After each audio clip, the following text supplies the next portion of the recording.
Assalamualaikum warahmatullahi wabarakatuh.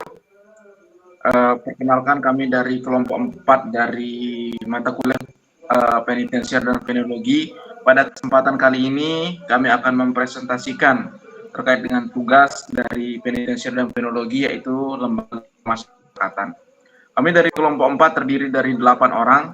Yang pertama atas nama Muzamil Uzami, kemudian ada Muhammad Rizal Yahya, ada Muhammad Rizki Agustiansah, Syed Agil Ali Akbar, Putri Ulia Anjani, Hopipah Indah, kemudian Muhammad Yogi Pramata Ramdhani, dan yang terakhir ada Nanda Legian Pramudia Wardani. Untuk mempersingkat waktu, saya sendiri akan membahas terkait dengan pengertian tentang lembaga permasyarakatan.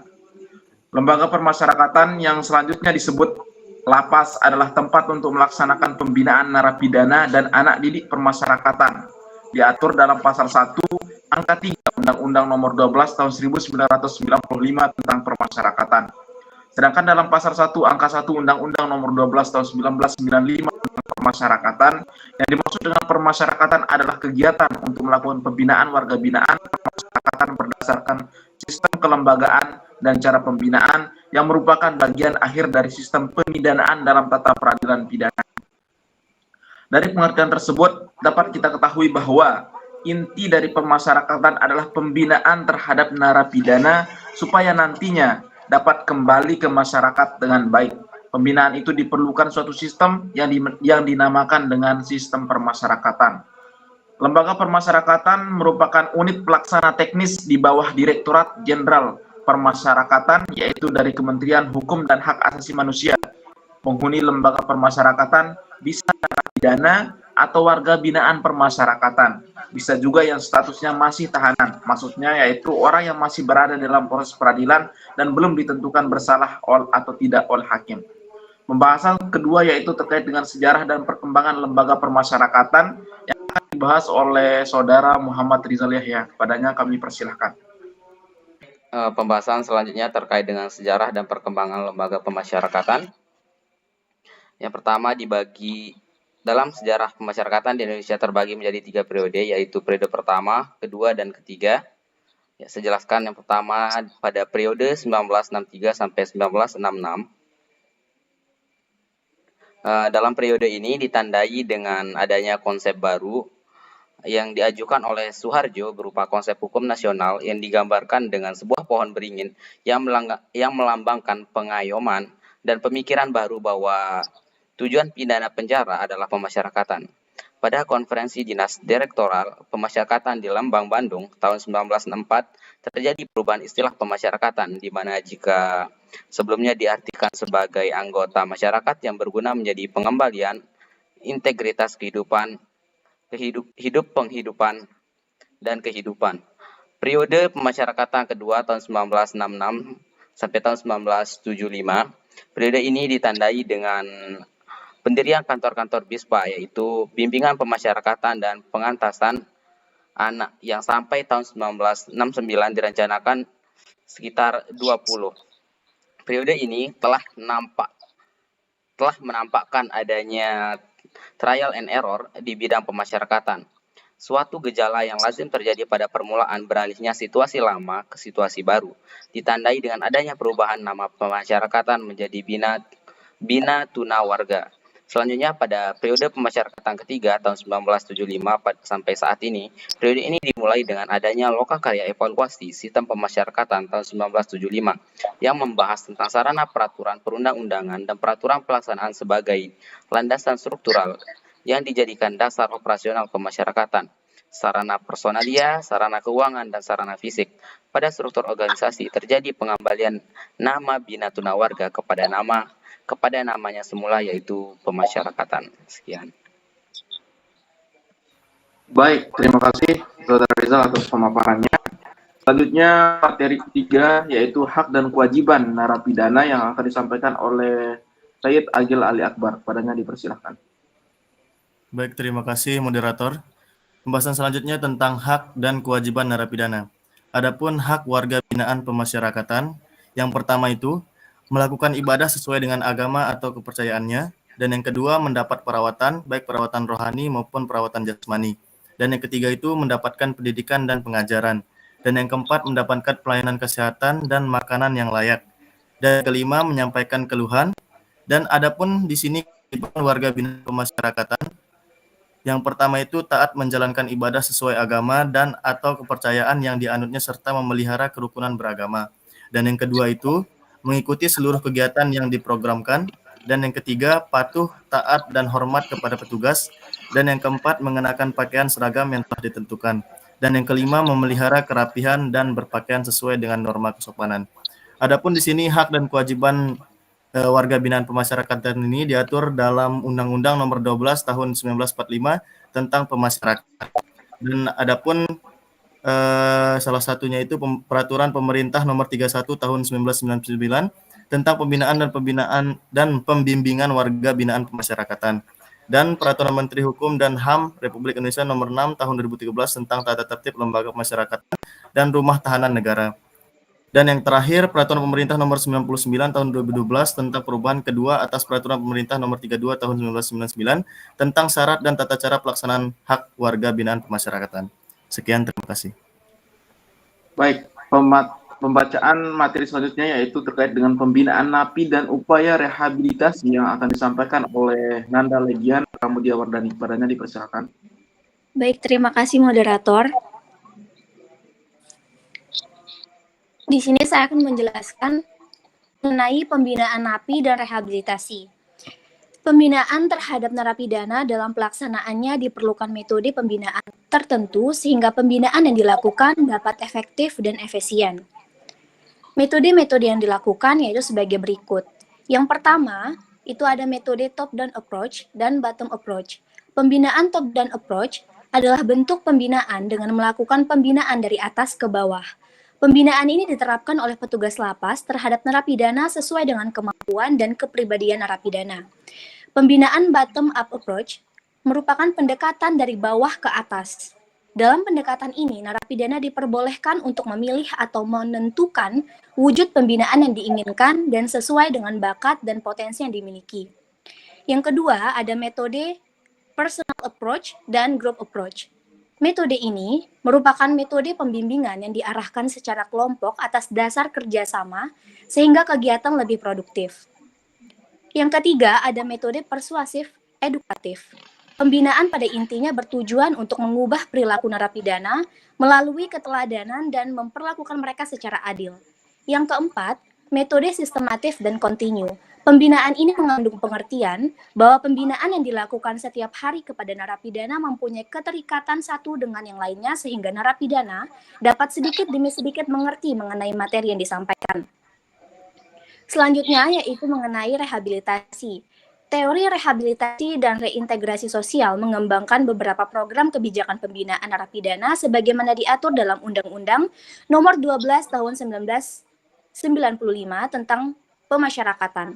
Program kebijakan itu meliputi yang pertama, asimilasi. Dalam asimilasi, dikemas sebagai macam program pembinaan yang salah satunya adalah pemberian latihan kerja dan produksi kepada narapidana. Yang kedua, reintegrasi sosial. Dalam integrasi sosial dikembangkan dua macam bentuk program pembinaan, yaitu pembebasan bersyarat dan cuti menjelang bebas. Sekian, terima kasih. Baik, terima kasih Nanda Legian atas pemaparannya. Selanjutnya, materi terkait dengan fungsi lapas dan pemanfaatannya terhadap narapidana yang akan disampaikan oleh Khofifah Indah. Padanya kami persilakan. Baik, terima kasih moderator.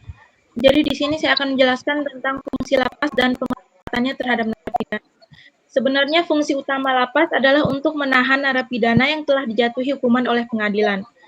Namun lebih dari sekedar tempat penahanan, lapas memiliki berbagai fungsi lain yang bertujuan untuk memulihkan, merehabilitasi, dan mengintegrasikan kembali narapidana ke dalam masyarakat. Beberapa fungsi lapas diantaranya yaitu yang pertama, pembinaan dan rehabilitasi. Tujuan dari program ini adalah untuk meningkatkan kemampuan narapidana sehingga mereka dapat memiliki bekal keterampilan saat kembali ke masyarakat. Kemudian yang kedua adalah bimbingan keagamaan, dan moral. Program ini bertujuan untuk membentuk karakter narapidana melalui kegiatan keagamaan dan pembinaan moral yang diharapkan dapat membantu mereka mengembangkan sikap yang lebih baik dan mengurangi risiko residivisme. Kemudian yang ketiga, pelayanan kesehatan. Perawatan medis narapidana mendapatkan akses ke layanan kesehatan dasar dan spesialisasi, termasuk perawatan mental, dan layanan ini penting untuk memastikan kesehatan fisik dan mental narapidana tetap terjaga selama masa hukuman yang dijalankan. Kemudian yang keempat adalah pemasyarakatan. Lapas menyelenggarakan program yang membantu narapidana mempersiapkan diri untuk kembali ke masyarakat, seperti program persiapan kerja, konseling, dan pendampingan terhadap setelah pembebasan.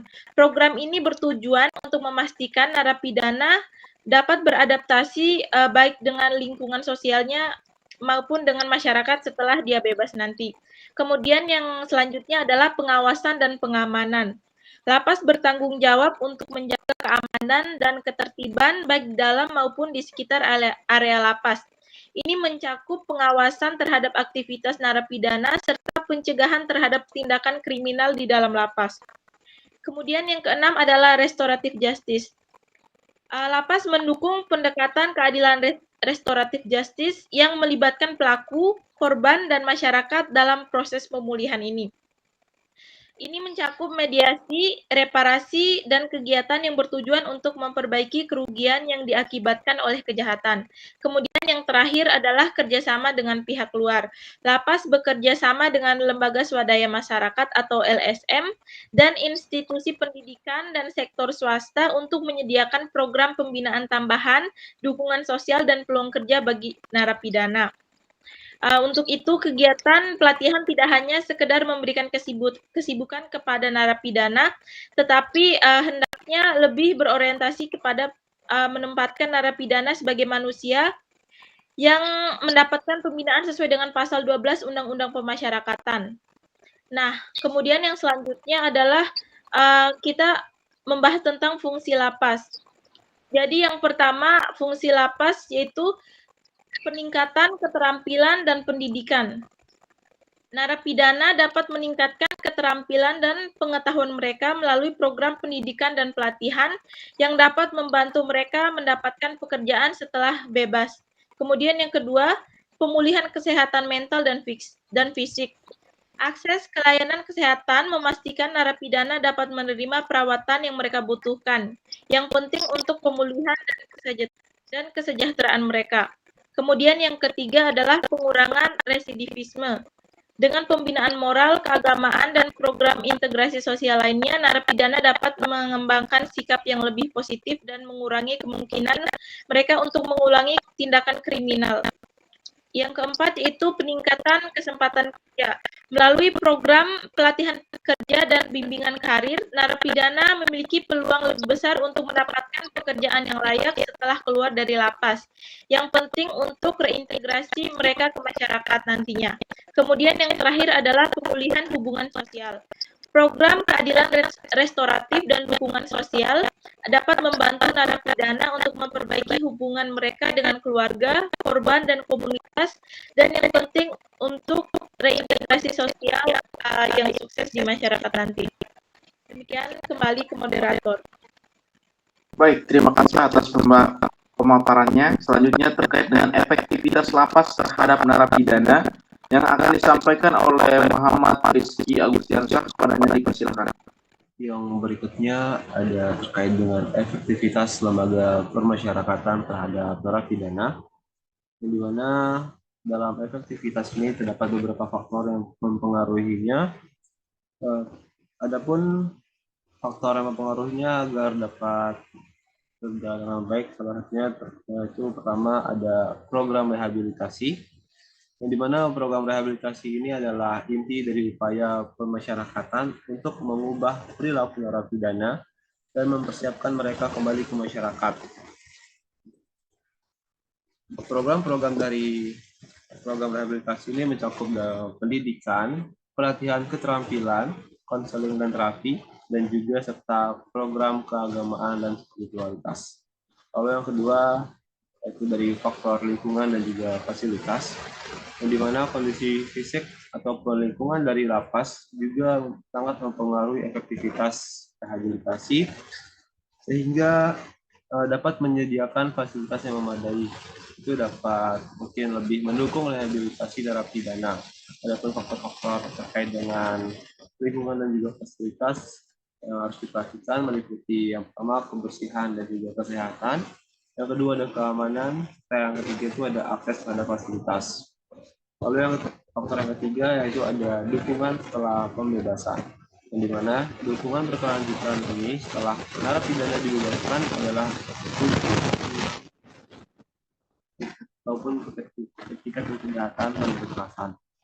Adapun bentuk dari dukungan yang efektif meliputi bantuan pekerjaan, tempat tinggal, program reintegrasi sosial, serta konseling lanjutan. Menurut penelitian menunjukkan bahwa ketika lapas mampu menyediakan lingkungan yang mendukung program yang komprehensif dan juga dukungan yang berkelanjutan, maka tingkat residivisme dapat berkurang secara signifikan. Oleh karena itu, investasi dalam program-program rehabilitasi yang meliputi pelatihan staf,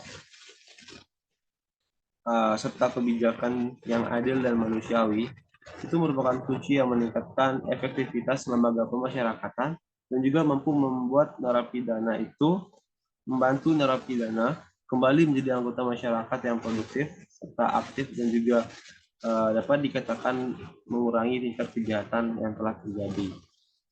Sekian, kembali kepada moderator.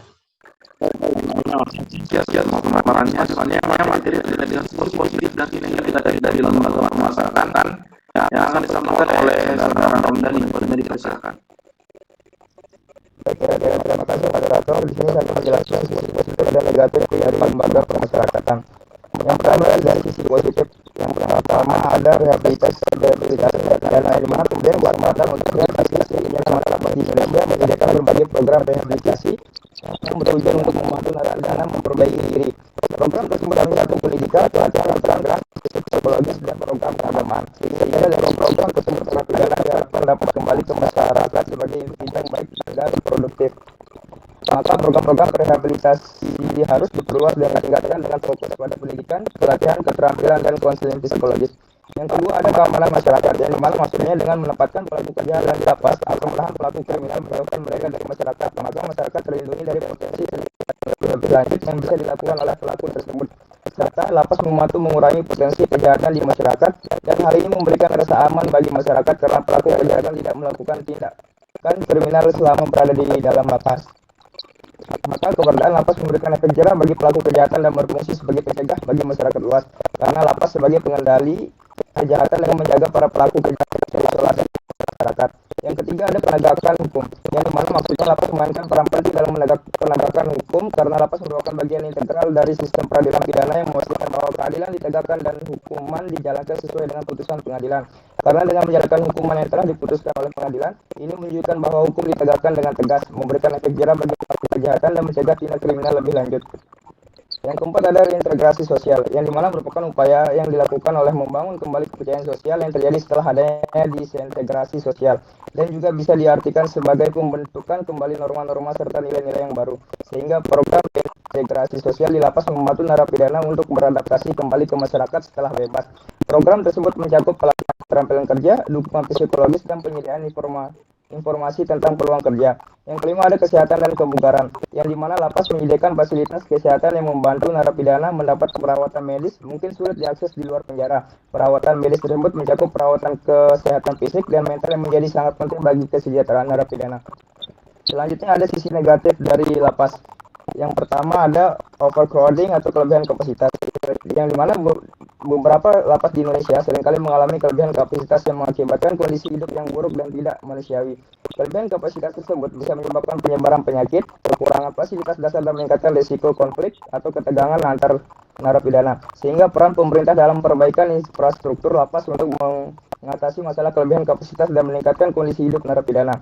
Yang kedua ada stigma sosial, yang dimana mantan narapidana sering stigma sosial yang membuat mereka sulit mendapatkan pekerjaan dan diterima kembali oleh masyarakat. Stigma tersebut juga dapat menghambat proses reintegrasi sosial dan meningkatkan residivisme, sehingga pentingnya sosialisasi anti stigma sosial untuk mengurangi stigma sosial terhadap mantan narapidana dan meningkatkan kesadaran masyarakat tentang pentingnya memberikan kesempatan kedua bagi mereka. Yang ketiga ada kekerasan dan pelecehan, yang dimana ketika di dalam lapas narapidana sering menghadapi kekerasan fisik dan psikologis, baik dari sesama narapidana maupun petugas lapas. Kekerasan tersebut dapat menyebabkan trauma dan memperburuk kondisi mental narapidana. Yang keempat ada sosialisasi yang gagal, yang dimana tidak semua program rehabilitasi di lapas berhasil karena masih banyak narapidana yang kembali melakukan tindak kriminal setelah dibebaskan, sehingga menunjukkan resosialisasi tidak selalu efektif. Maka hal tersebut menunjukkan perlunya perbaikan dalam program rehabilitasi dan dukungan setelah pembebasan. Yang kelima ada masalah kesehatan mental, yang dimana kehidupan di lapas dapat memperburuk kondisi kesehatan mental narapidana karena isolasi, kurangnya dukungan emosional, dan stres. Maka banyak narapidana yang mengalami depresi, kecemasan, dan gangguan mental lainnya. Yang keenam ada namanya korupsi dan penyelewengan, yang dimana beberapa tempat lapas, korupsi dan penyelewengan di kalangan petugas lapas dapat memperburuk kondisi narapidana dan merusak integritas sistem pemasyarakatan. Karena praktik seperti jual beli fasilitas dan perlakuan istimewa tersebut dapat mengurangi efektivitas rehabilitasi dan menimbulkan ketidakadilan. Dan yang terakhir ada biaya tinggi, yang dimana mengoperasikan lapas memerlukan biaya yang besar sehingga menjadi beban bagi anggaran negara dan masyarakat. Biaya tersebut mencakup pemeliharaan fasilitas, gaji petugas, dan program rehabilitasi. Saya kembalikan ke moderator. Baik, terima kasih Ramdhani atas pemaparannya. Selanjutnya materi terkait dengan penggolongan narapidana dalam lapas yang akan disampaikan oleh Putri Ulia Anjani. Kepadanya dipersilakan. Baik, terima kasih moderator. Di sini saya akan menjelaskan tentang penggolongan narapidana dalam lembaga permasyarakatan. Penggolongan narapidana pada lembaga permasyarakatan dilakukan dengan merujuk pada ketentuan yang diatur dalam pasal 12 Undang-Undang Nomor 12 tahun 1995, yakni berdasarkan yang pertama umur narapidana. Berdasarkan umurnya, narapidana dibedakan menjadi dua golongan, yaitu golongan usia mulai dari 12 tahun sampai dengan 18 tahun, dikategorikan sebagai narapidana anak. Adapun orang-orang dengan golongan usia lebih dari 18 tahun dimasukkan ke dalam golongan narapidana dewasa. Berdasarkan kelompok umur narapidana, pemerintah membangun 3 jenis lapas, yaitu lapas anak, lapas pemuda, dan lapas dewasa. Yang kedua ada penggolongan dalam jenis kelamin narapidana. Berdasarkan jenis kelaminnya, narapidana dibedakan menjadi dua golongan, yaitu golongan narapidana laki-laki dan golongan narapidana wanita. Adapun golongan narapidana transgender, seperti pada contohnya adalah Lucita Luna, yang dimana karena memiliki fisik seperti wanita, sehingga digolongkan sebagai narapidana wanita. Baik, yang ketiga ada lama pidana.